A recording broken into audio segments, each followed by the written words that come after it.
ومن حيث خرجت فول وجهك شطر المسجد الحرام وحيث ما كنتم فولوا وجوهكم شطره لئلا يكون للناس عليكم حجة إلا الذين ظلموا منهم فلا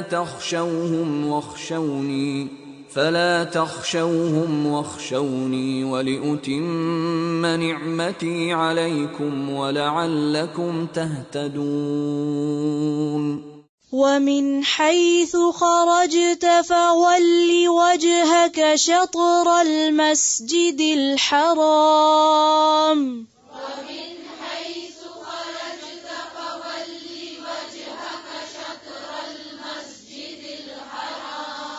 وحيث ما كنتم فولوا وجوهكم شطره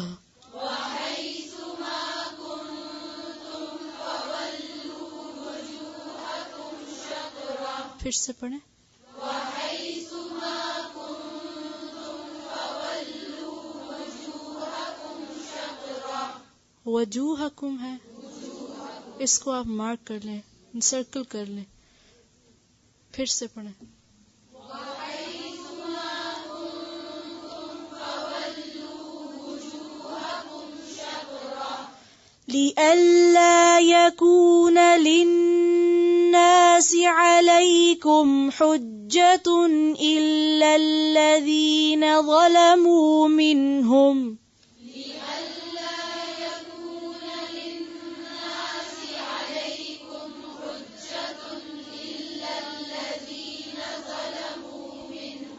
لئلا يكون للناس عليكم حجة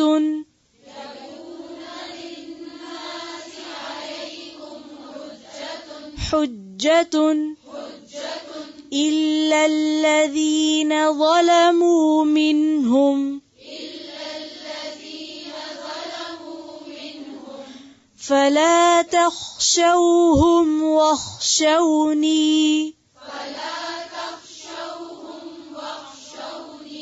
تخشوني ہے شو فلا تخشوهم واخشوني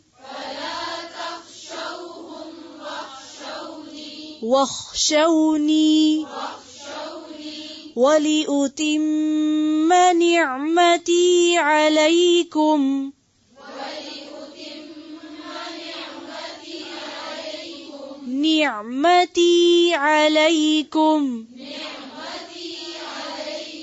ولأتم نعمتي عليكم ولعلكم تهتدون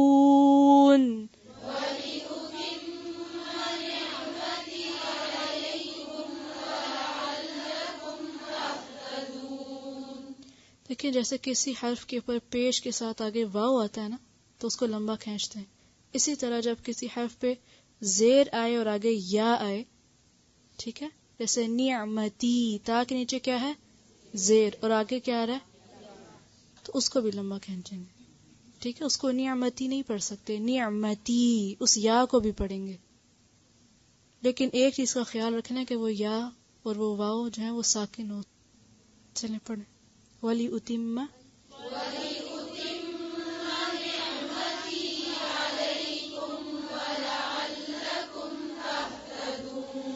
وَلِأُتِمَّ نِعْمَتِي عَلَيْكُمْ وَلَعَلَّكُمْ تَهْتَدُونَ.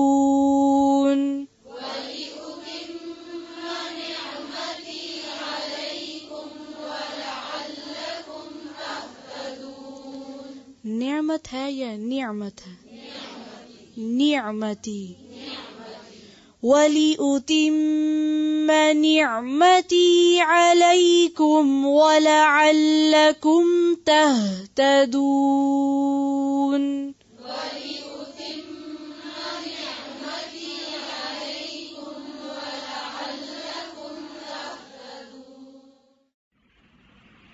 وَمِنْ حَيْثُ اور جہاں کہیں سے خرجتا نکلیں آپ، فولی تو پھیر لیجئے وجہ کا چہرہ اپنا، شطرہ طرف، المسجد مسجد، الحرام حرام کے، وحیثما اور جہاں کہیں بھی، کنتم ہو تم، فولو تو پھیر لو، وجوہکم اپنے چہروں کو، شطرہ طرف اس کے، لئلا تاکہ نہ، یکونا ہو، للناسی لوگوں کے لیے، علیکم تم پر، حجتن کوئی حجت، الا سوائے، الذین ان کے جنہوں نے، ظلموا ظلم کیا، منہم ان میں سے، فلا تو نہ، تخشوہم تم ڈرو ان سے، واخشونی اور ڈرو مجھ سے، ولأتم اور تاکہ میں پوری کر دوں، نعمتی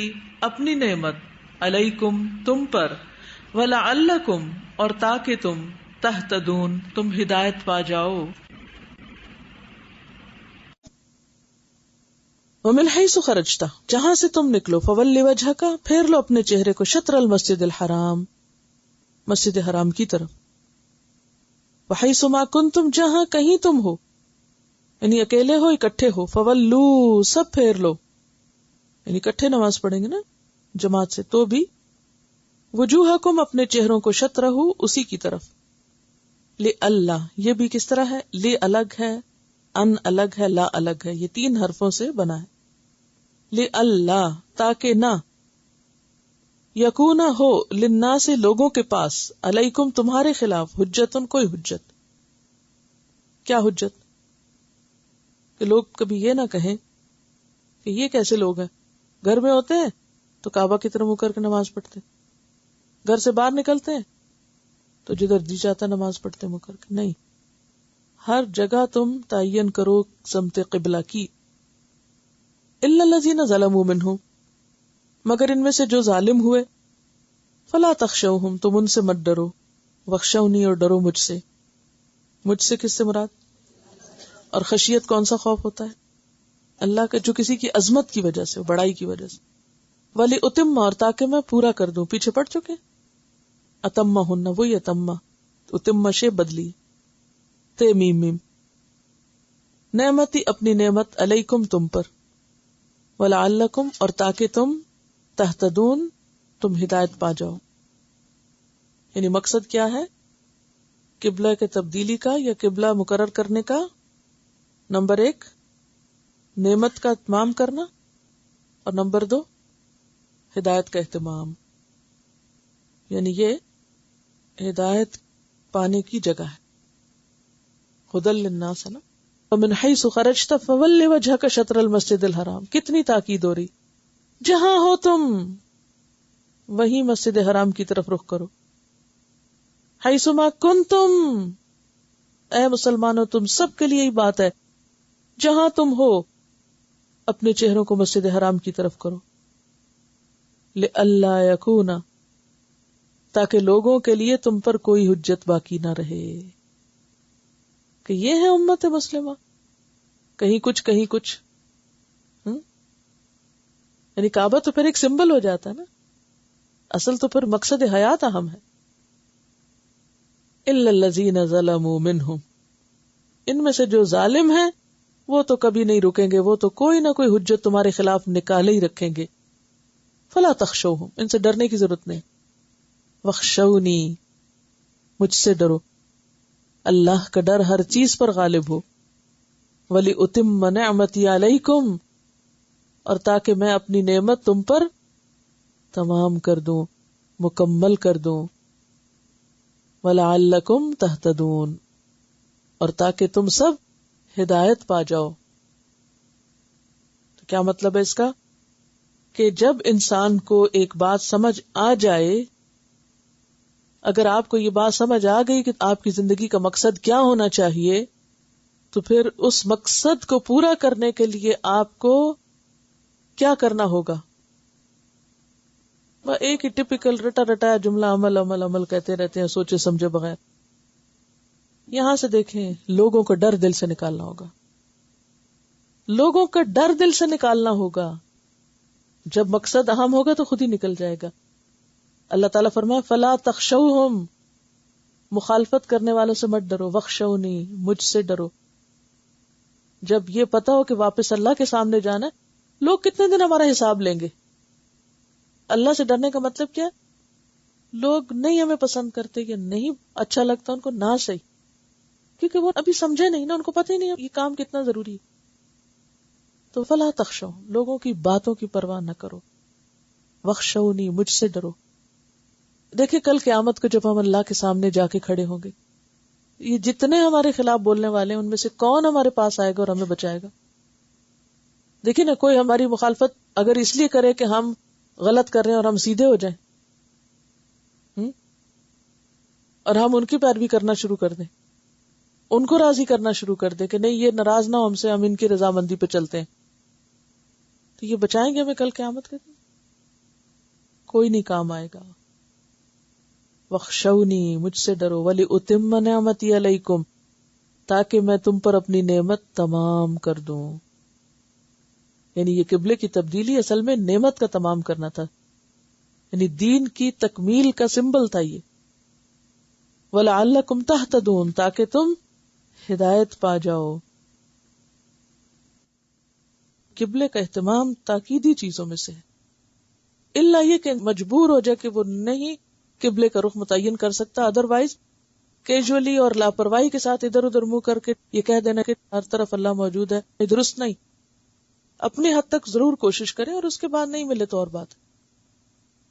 یعنی یہ اتنا تاکیدی حکم ہے کہ مومن جب اپنے گھر سے نکلتا ہے تو وہ اللہ کو بھول کے اور نماز سے غافل ہو کے یا بے پرواہ ہو کے نہیں نکل سکتا. یعنی جب وہ کہیں سے بھی نکلتے ہیں، کوئی بھی سفر شروع کرتا ہے یہ کسی بھی طرف جاتا ہے، جہاں سے بھی نکلو، جدھر کو بھی جاؤ، تمہارا رخ نہیں بدلنا چاہیے. اللہ کی ذات یا وہ ایک جو فوکس ہے یا جو ایک مرکزیت ہے یا جس طرف تمہیں رخ کرنے کو کہا گیا ہے، لِكُلٍّ وِجْهَةٌ هُوَ مُوَلِّيهَا، تو ہر ایک کے لیے ایک نہ ایک مرکز ہے. تو بندہ مومن کا مرکز اللہ کی ذات ہے، اس کو ادھر ہی رخ کرنا ہے. وہ بازار میں ہو، وہ کاروبار میں، وہ کہیں بھی ہو، کسی بھی جگہ ہو، وہ دنیا کے کسی بھی گوشے، وہ سمندر میں ہو، وہ ہوا میں ہو، فضا میں ہو، اس کا رخ ادھر ہی ہوگا. تو یہ اصل میں جو کعبہ ہے بیسیکلی تمام مسلمانوں کو یونائٹ کرنے کے لیے، اس کا جو بنیادی غرض ہے، اور اس کو سمبلائز کیا گیا اللہ کے گھر سے. یہ اللہ کا گھر ہے. یعنی انسان اپنی فطرت کے لحاظ سے مجبور ہے نا کہ وہ کسی بھی چیز کو اپنا ایک مرکز یا اپنا ایک نقطہ نظر یا اپنی نگاہ کے لیے ایک فوکس بنائے، یعنی نیوکلیس بنائے جسے کہتے ہیں نا. اس کے بغیر تو وہ ٹوٹ جاتا ہے، بکھر جاتا ہے.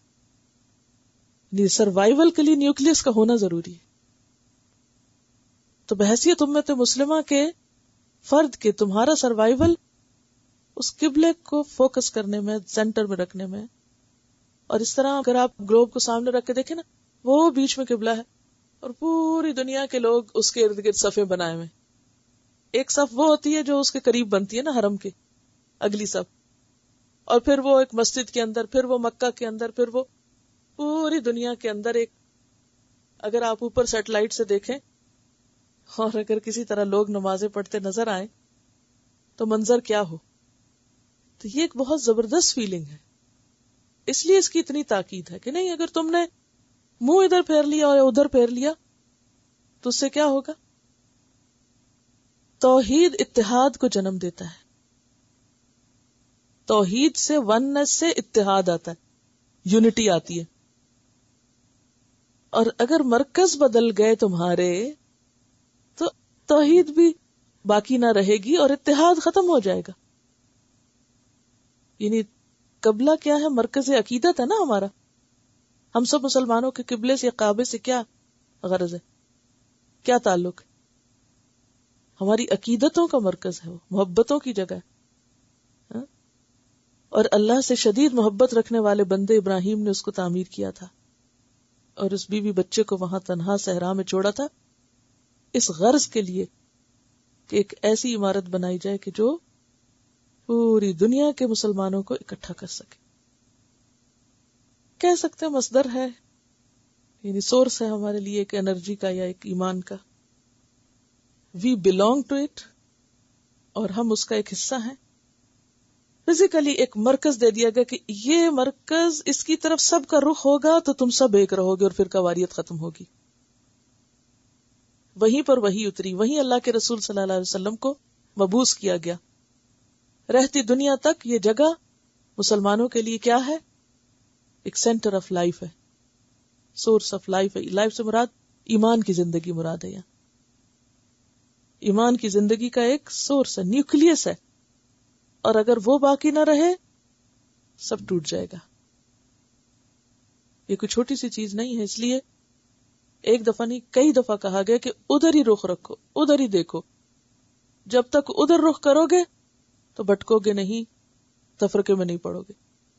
اور جب وہ مرکز عقیدت بدلے گا، لوگ اس کو چھوڑ کر اور چیزوں کی طرف رخ کر لیں گے، تو پھر وہ قدرتی طور پر الگ گروہ بن جائیں گے. یعنی قبلے کی پیروی سنت ابراہیمی بھی ہے اور سنت رسول صلی اللہ علیہ وسلم بھی ہے کہ آپ کو دوسرے قبلے کی طرف کر کے پھر ادھر پھر آگے. آپ دیکھیے کہ جب آپ مکہ میں تھے تو کعبہ کی طرف ہی منہ کرتے تھے، اور جب آپ مدینہ گئے تو بیت المقدس کا حکم آیا کہ ادھر منہ کرو. اچھا، یہ بھی تو ہو سکتا تھا کہ یہ حکم نہ آتا کہ ادھر منہ کرو، اور وہ بس ایک چیز چل رہی تھی اور مدینہ میں آ کر بھی ادھر ہی منہ کرتے رہتے لوگ، تو فرق نہ پتا چلتا، اہمیت نہ پتا چلتی. جب اس طرف موڑا گیا ان کو، بیت المقدس کی طرف پہلے اپوزٹ چیز کی طرف کیا گیا، پھر دوبارہ پلٹایا گیا، تو اس میں ایک حکمت تھی بڑی کہ اصل مرکز یہ ہے. اور اگر پھیرے بغیر ہی قائم رکھا جاتا تو اتنا ایمفیسس نہ ہوتا اس پر. یعنی جیسے پانی کے اندر ایک آپ پتھر پھینکتے ہیں تو ہر طرف ویوز پھیل جاتی ہیں، کلی سرکل بن جاتا ہے. تو ایک اسمالر سرکل ہے اور ایک لارجر سرکل ہے، ایک وسیع پیمانے پہ سرکل ہے جو پوری گلوب کے مسلمانوں کو جوڑے ہوئے ہے روحانی طور پر. اور آپ دیکھیے کہ کتنے افسوس کی بات ہے کہ خود نام نہاد مسلمانوں کے اندر ایسے لوگ ہیں جو انہی مقامات کا مذاق اڑاتے ہیں اور ان کو یعنی ایک طریقے سے دوسرے طریقے سے کسی نہ کسی طرح کسی نہ کسی ذریعے سے ان جگہوں کی اہمیت کو کم کرتے ہیں. اور یہ کوئی معمولی جرم نہیں ہے. شاعر اللہ کا احترام جو ہے وہ ایمان کا حصہ ہے.